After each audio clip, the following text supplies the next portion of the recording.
बिस्मिल्लाहिर्रहमानिर्रहीम। अस्सलाम वालेकुम। उम्मीद है आप सब खैरियत से होंगे।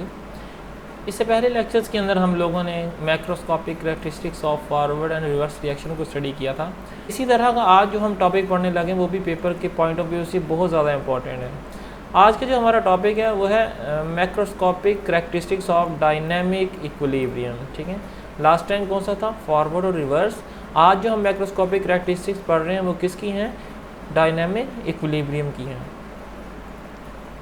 तो आज के जो हम टॉपिक पढ़ने वाले हैं डायनामिक इक्विलिब्रियम का, अगर आप लोगों ने इसकी डेफिनेशन यानी आपको इसका अगर बेसिक इंट्रोडक्शन नहीं पता तो आज वाला लेक्चर जो है वो आपके लिए काफ़ी ज़्यादा मुश्किल होने वाला है। इसलिए मैं आपको रेफ़र करूँगा कि आप लोग इससे पहले जाकर जो डायनामिक इक्विलिब्रियम वाला जो लेक्चर था वो आपको प्लेलिस्ट से मिल जाएगा। जो 10 क्लास की केमिस्ट्री की जो प्लेलिस्ट मैंने बनाई है वहाँ से आप जाकर उस लेक्चर को लाजमी सुने, ताकि आपको जो बेसिक कंसेप्ट है डायनामिक इक्विलिब्रियम के और जो इनकी एग्जांपल्स हैं जो हमने ग्राफ की मदद से इसको समझा था, जब वो आप सारी बातें समझ लेंगे और जब फिर आप ये लेक्चर सुनेंगे तो आपको इस लेक्चर की बहुत अच्छी तरह समझ आएगी। हमारा जो करैक्टरिस्टिक्स में से जो हमारी पहली करैक्टरिस्टिक है उसका हेडिंग व्यू दे सकते हैं कि क्लोज सिस्टम रिक्वायरमेंट। मतलब जो हम अगर डायनामिक इक्विलिब्रियम को अचीव करना चाहते हैं, हम उसको अगर हासिल करना चाहते हैं तो हमारा सिस्टम क्या होना चाहिए? क्लोज्ड होना चाहिए। जैसे पहले पॉइंट में लिखा हुआ है कि equilibrium is achievable only in a closed system. Recent जो हमने लेक्चर के अंदर एक एग्जाम्पल को स्टडी किया था, जो वाइट बोर्ड पर हमने लेक्चर दिया था, जिसमें हमने क्या कहा था कि अगर हम लोग कैल्शियम कार्बोनेट का जो रिएक्शन है इसको हम चाहते हैं कि ये एक रिवर्सिबल रिएक्शन हो जाए, तो हमने वहाँ पढ़ा था कि ये फॉरवर्ड रिएक्शन में कैल्शियम ऑक्साइड बनाता है कार्बन डाइऑक्साइड, लेकिन जब रिवर्स रिएक्शन होगा इसका तो इसके रिजल्ट में ये कैल्शियम कार्बोनेट बना देता था। और ये रिएक्शन सिर्फ और सिर्फ उस वक्त पॉसिबल था जब हम इस रिएक्शन को जब परफॉर्म करवा रहे थे, जो हमने फ्लास्क ली थी, अगर उसको हमने ऊपर से क्लोज कर दिया था। अगर हम उस फ्लास्क को ऊपर से क्लोज नहीं करते थे तो आपने वहाँ पर देखा था कि जो कार्बन डाइऑक्साइड जो गैस बनती थी वो हवा में चली जाती थी और रिवर्स रिएक्शन होने की पॉसिबिलिटी ख़त्म हो जाती थी।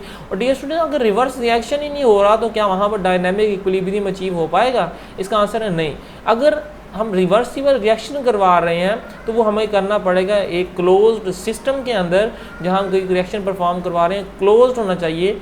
कोई हमारा मटेरियल एनवायरनमेंट में या एनवायरनमेंट से बाहर कोई नई चीज़ भी आकर ऐड नहीं होनी चाहिए। मतलब अगर आप कहते हैं ना कि हमारा सिस्टम ओपन और कार्बन डाइऑक्साइड तो बाहर जा ही नहीं रही, ऐसा भी नहीं होना चाहिए कि बाहर से कोई अंदर नई चीज़ एंटर हो जाए। अगर कोई नई चीज़ एंटर हो जाएगी तो नया केमिकल रिएक्शन हो जाएगा, तो इक्विलिब्रियम तो फिर नहीं अचीव हुआ। तो इसका मतलब हमारा सिस्टम क्या होना चाहिए? क्लोज होना चाहिए। ना ही अंदर से बाहर कोई चीज़ें जाएँ, ना ही बाहर का कोई केमिकल जो है वो अंदर मूव करके जा पाए। ठीक है, तो यहाँ पर लिखा भी हुआ है कि सब्सटेंस कैन नॉट लीव और nor enter into the system.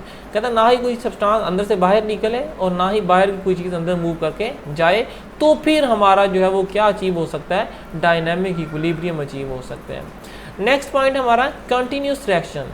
जब डायनामिक इक्विलिब्रियम स्टेट आती है तो क्या उस टाइम रिएक्शन रुक जाएगा? इसका आंसर भी है नहीं, क्योंकि हमने लास्ट टाइम पढ़ा था कि रिएक्शन जो है वो रुकता नहीं है। रिएक्शन तो क्या वो स्टॉप नहीं होता, बल्कि होगा क्या, जो फॉरवर्ड और जो रिवर्स रिएक्शन है वो क्या हो रहे होते हैं? साइमल्टेनियसली। अब इस एग्जांपल में ज़रा देखें कि जो कैल्शियम कार्बोनेट जिसको हम जब हीट कर रहे थे तो हीट करने के रिजल्ट में क्या बन रहा था? कैल्शियम ऑक्साइड और कार्बन डाइऑक्साइड। ये एक फॉरवर्ड रिएक्शन था। तो क्या रिएक्शन रुक गया?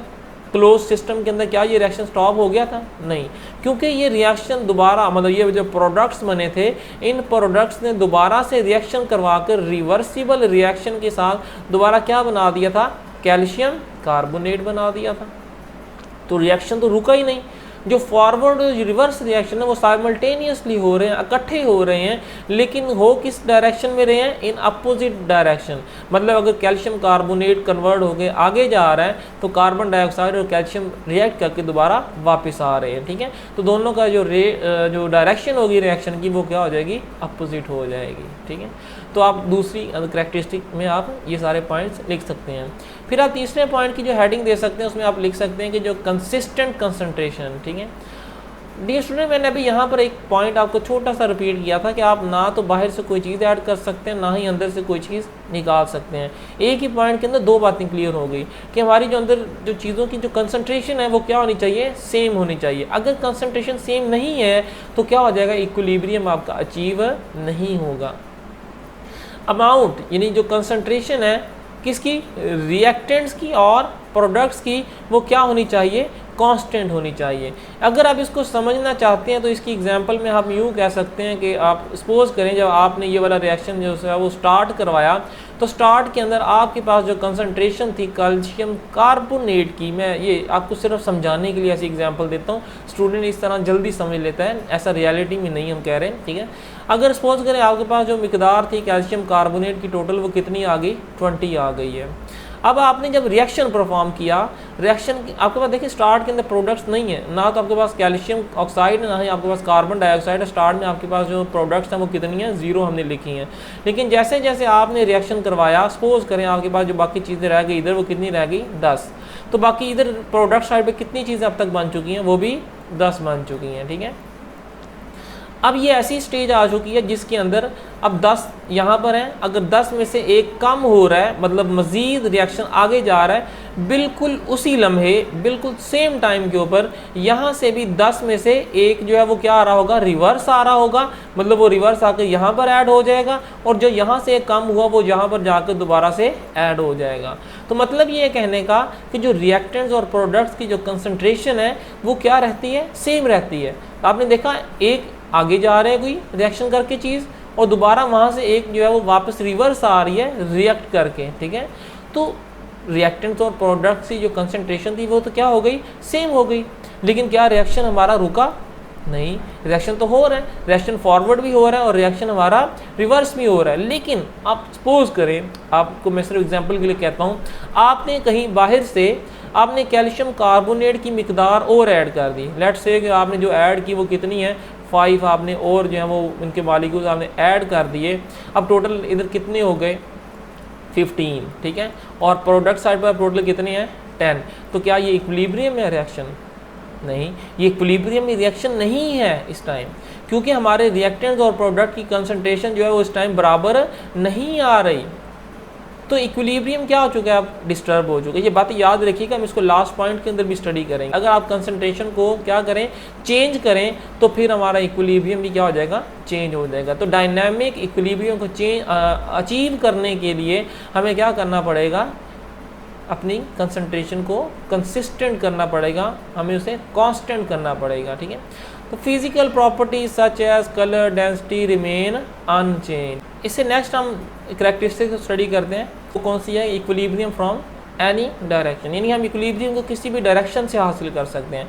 फॉर एग्जांपल आपने अगर रिएक्शन करवाया है आपने H2O का, ठीक है, आप H2O का रिएक्शन करवाते हैं जी आप NaCl के साथ, और आपने जब रिएक्शन करवाया तो उसके रिजल्ट में हाइड्रोक्लोरिक एसिड और सोडियम हाइड्रोक्साइड बना, ठीक है। और ये कौन सी चीज़ें कहलाएंगी, आपकी प्रोडक्ट्स कहलाएंगी, और जो आपकी इस तरह वाली जितनी भी चीज़ें हैं वो क्या कहलाएंगी, आपके रिएक्टेंट्स कहलाएंगे, ठीक है। जब आपने रिएक्शन स्टार्ट करवाया, फॉर एग्जांपल मैं आपको कहता हूँ आपके पास जो चीज़ें मौजूद थी वो वाटर था और NaCl था, ठीक है। तो इसका मतलब आपके पास ये रिएक्टेंट्स हैं। जब आपने रिएक्शन को स्टार्ट करवाया तो आप रिएक्टेंट्स से शुरू कर रहे हैं, अपना रिएक्शन कहाँ से शुरू कर रहे हैं, रिएक्टेंट से। तो क्या एक रिवर्सिबल रिएक्शन होने की वजह से इसमें इक्विलिब्रियम नहीं आ जाएगा, तो बिल्कुल आ जाएगा। एक टाइम आएगा जब हमारे रिएक्टेंट और प्रोडक्ट क्या हो जाएंगे, इक्वल हो जाएंगे, तो हमारा जो है वो डायनामिक इक्विलिब्रियम क्या हो जाएगा, अचीव हो जाएगा। आपने इसको किस साइड से शुरू किया, हमने इसको कहाँ से हासिल करना शुरू किया, रिएक्टेंट साइड से, ठीक है। लेकिन आप सपोज करें मैं आपको ये चीज़ें नहीं प्रोवाइड करता, आपको मैं वाटर नहीं प्रोवाइड करता सेपरेट, मैं आपको लता से सोडियम क्लोराइड नहीं प्रोवाइड करता, बल्कि मैं आपको एक ग्लास में सोल्यूशन प्रोवाइड कर रहा हूँ जो बना हुआ है हाइड्रोक्लोरिक एसिड का, जिसमें मौजूद है हाइड्रोक्लोरिक एसिड और साथ उसके मौजूद है सोडियम हाइड्रोक्साइड। अब आपके लिए इस टाइम ज़रा आप देखें, आपके लिए ये दोनों चीज़ें क्या कहलाएंगी, रिएक्टेंट्स कहलाएंगी, ठीक है, आपके लिए। लेकिन मेरे लिए क्या है, ये प्रोडक्ट हैं, क्योंकि मैंने तो किसी से बनवा ली हैं, हमारे लिए तो प्रोडक्ट हैं, आपको मैं दे रहा हूँ, आप कुछ करेंगे इसे, तो ये आपके लिए क्या कहलाएंगी, रिएक्टेंट्स कहलाएंगी। जब आपने इन रिएक्टेंट्स को, आपके लिए जो रिएक्टेंट्स है, जब आपने इनका रिएक्शन करवाया, आपने रिवर्स रिएक्शन के साथ क्या हासिल कर लिया, H2O को हासिल किया, और आपने किसको हासिल कर लिया, सोडियम क्लोराइड को हासिल कर लिया। तो क्या अब आप देखिए ज़रा इस रिएक्शन में दोबारा से, ये है तो रिवर्सिबल ही ना, आप दोबारा से अपनी वो चीज़ें हासिल कर सकते हैं। तो क्या यहाँ से जब हम राइट टू लेफ़्ट जा रहे हैं तो क्या यहाँ पर दोबारा इक्विलिब्रियम को अचीव नहीं किया जा सकता? बिल्कुल किया जा सकता है। इसका मतलब ये हुआ कि इक्विलिब्रियम एक ऐसी चीज़ है जिसको हम किसी भी डायरेक्शन से स्टार्ट करें, मतलब रिएक्टेंट से स्टार्ट करें तो भी हमें अचीव हो जाएगा, हम इसको प्रोडक्ट साइड से स्टार्ट करें तो भी हमें अचीव हो जाएगा। लास्ट हमारा पॉइंट है disturbance and reestablishment of dynamic equilibrium. लिखा हुआ है कि इक्विलिब्रियम स्टेट को हम क्या करवा सकते हैं? डिस्टर्ब करवा सकते हैं। आप इसकी एग्जांपल जो है वो पॉइंट नंबर 3 से बहुत अच्छी तरह समझ सकते हैं, जिसमें मैंने बताया था कि सपोज करें आपके पास जो रिएक्टेंट्स हैं वो कितने हैं? टोटल 20 हैं, ठीक है। 20 में से जो है वो हाफ रह गए, बाकी इधर 10 रह गए, क्योंकि बाकी 10 ने क्या कर दिया? रिएक्शन करके प्रोडक्ट्स बना दिए हैं। अब देखो यहाँ पर इक्विलिब्रियम अचीव हो चुका है, क्योंकि रिएक्टेंट्स और प्रोडक्ट दोनों क्या हो चुके हैं? बराबर हो चुके हैं। लेकिन आपको मैंने कहा, आप सपोज करें आपने बाहर से, मतलब बाहर से कहीं से आपने दोबारा से रिएक्टेंट्स और ऐड कर दिए, इसके अंदर 10 और ऐड कर दिए, या अभी तक जो हमारी रिएक्टेंट्स है वो टोटल कितने हो गए? 20 हो गए, ठीक है। तो क्या आप दोनों साइडों पर रिएक्टेंट्स और प्रोडक्ट बराबर है? नहीं। हमारी जो रिएक्टेंट साइड है यहाँ पर 20 चीज़ें हैं और प्रोडक्ट साइड पर कितनी चीज़ें हैं? 10 है। तो इसका मतलब हमारी रिएक्टेंट और प्रोडक्ट तो बराबर नहीं है। अगर ये बराबर नहीं है तो इक्विलिब्रियम नहीं है। हालांकि पहले इक्विलिब्रियम था, जब 10 चीज़ें थी तो इक्विलिब्रियम में थी चीज़ें, हमने इसको डिस्टर्ब कर दिया। कब डिस्टर्ब किया? जब हमने इसकी कंसंट्रेशन को चेंज कर दिया। यहाँ पर मैंने जो एग्जांपल स्टडी की वो हमने किस तरह से इक्विलिब्रियम को चेंज किया? उसकी कंसंट्रेशन के हिसाब से। कुछ रिएक्शंस ऐसे होते हैं जिसमें हम प्रेशर वगैरह को चेंज करें तो इक्विलिब्रियम चेंज हो जाता है।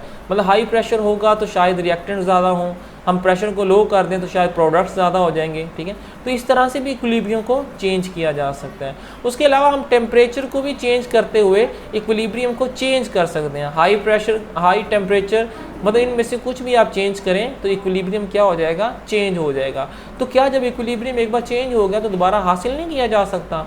बिल्कुल किया जा सकता है। देखिए यहाँ पर अगर 20 चीज़ें बन गई हैं, हो सकता है यहाँ से 5 और चीज़ें जो है वो आपस में रिएक्शन करें और बाकी 15 रह जाएं, और इधर वह 10 और 5 और आ गई हैं, तो इधर भी कितनी हो गई? 15। तो क्या फिर से हमारी रिएक्टेंट और प्रोडक्ट बराबर नहीं हो गए? इसका मतलब दोबारा से हम इक्विलिब्रियम को अचीव कर सकते हैं, ठीक है। तो डिस्टर्ब भी किया जा सकता है और उसको दोबारा से अचीव भी किया जा सकता है। मैं आपको बार बार कह रहा हूँ, ये जो हमने यहाँ पर जितनी भी कैलकुलेशंस की हैं ये सिर्फ और सिर्फ आपको समझाने के लिए होती हैं, ताकि आपको समझ आ जाए कि अच्छा ऐसे चीज़ें रिएक्ट करेंगी, ऐसे उनकी मिकदार कम होगी, और जब मिकदार बराबर होगी तो इक्विलिब्रियम आ जाएगी। ये रियलिटी हम यहाँ पर नहीं डिस्कस कर रहे हैं, हम आपको सिर्फ समझाने के लिए बता रहा हूँ इन पॉइंट्स को, ताकि आपकी अंडरस्टैंडिंग अच्छी तरह से हो सके, ठीक है। रियलिटी में भी वैल्यूज़ ही होती हैं, हम उनकी मोलर कंसंट्रेशन को स्टडी कर रहे होते हैं, लेकिन वो आहिस्ता आहिस्ता बड़ी क्लासेस में जाकर पढ़ लेंगे। उम्मीद है आपको लेक्चर की समझ आ गई होगी। अगर आपको कहीं पर कोई कन्फ्यूजन है तो आप लाजमी उसको क्वेश्चन को पूछें, ताकि आपका वो पॉइंट क्लियर हो जाए, क्योंकि अगर वही क्वेश्चन आपका एग्जाम्स में आ जाएगा तो आपको प्रॉब्लम होगी, ठीक है। आप अभी क्वेश्चन समझ लेंगे, आपको कंसेप्ट क्लियर हो जाएंगे, तो आपके मार्क्स भी अच्छे आ जाएंगे। अपना ख्याल रखिए। अल्लाह हाफिज़।